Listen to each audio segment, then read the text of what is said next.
तो उनके लिए ये कानून लाया गया था, ठीक है।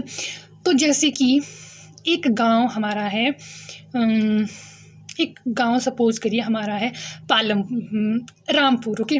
रामपुर हमारा एक गांव है जो कि आदिवासी एरिया का मतलब जो आदिवासी एरिया से संबंधित है, ठीक है, जो कि शेड्यूल्ड एरिया है, ठीक है।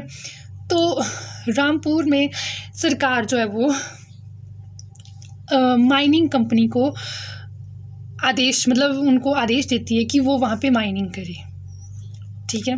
तो इस कंडीशन में हमारे पास दो कंडीशनें लागू होती हैं।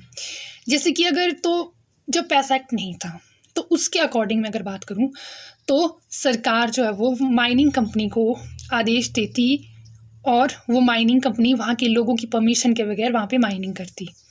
इससे लोगों की ज़मीन छिन जाती, उनसे किसी भी तरह की कोई भी परमिशन नहीं ले जाती और सरकार वहाँ पे माइनिंग करती। ये हमारा वो वाला केस है जिसमें जब जो है वो पैसा एक्ट लागू नहीं था, ठीक है। अब बात हम 1996 की बात करें तो हमारा पैसा एक्ट जब लागू हो गया तो उस केस में सरकार या कोई भी संस्था या कोई भी बाहरी आदमी इस तरह की एक्टिविटी कोई नहीं कर सकता है। तो वहाँ अगर इस तरह की कोई गतिविधियाँ करनी भी हैं तो सबसे पहले ग्राम सभा होगी, ठीक है। ग्राम सभा में लोग मीटिंग करेंगे और चर्चाएं वगैरह होंगी। अगर वहाँ के लोग सरकार को माइनिंग करने के लिए परमिशन दे देते हैं तो वहाँ पे माइनिंग का जो कार्य है वो शुरू हो जाएगा। अगर लोग इस चीज़ से इनकार करते हैं कि वहाँ कोई भी माइनिंग नहीं होगी तो सरकार कुछ भी नहीं कर सकती। मेन अथॉरिटी वहाँ के ग्राम सभा के पास होती है। आई होप आपको ये चीज़ समझ आई होगी कि पैसा एक्ट क्या है।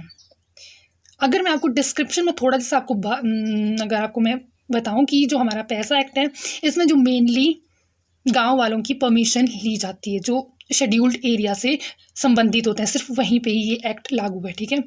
तो मेन शक्ति हमारी ग्राम सभा के पास होती है और जितने भी जैसे जंगल, भूमि, पानी वगैरह जो ग्राम सभा की परमिशन के बगैर परमिशन पर ही कोई कार्य वहाँ हो सकता है, क्योंकि मेन अथॉरिटी वहाँ के लोगों के पास होती है, ठीक है। तो मेन शक्ति लोगों के पास होती है और ग्राम सभा ही इस चीज़ को डिसाइड करती है कि वहाँ पे विकास से रिलेटेड कोई चीज़ें होनी चाहिए या ना होनी चाहिए। ये एक्ट इसलिए आया था ताकि जो ये शेड्यूल्ड एरिया के लोगों की जो कल्चर है वो बच सके और उनको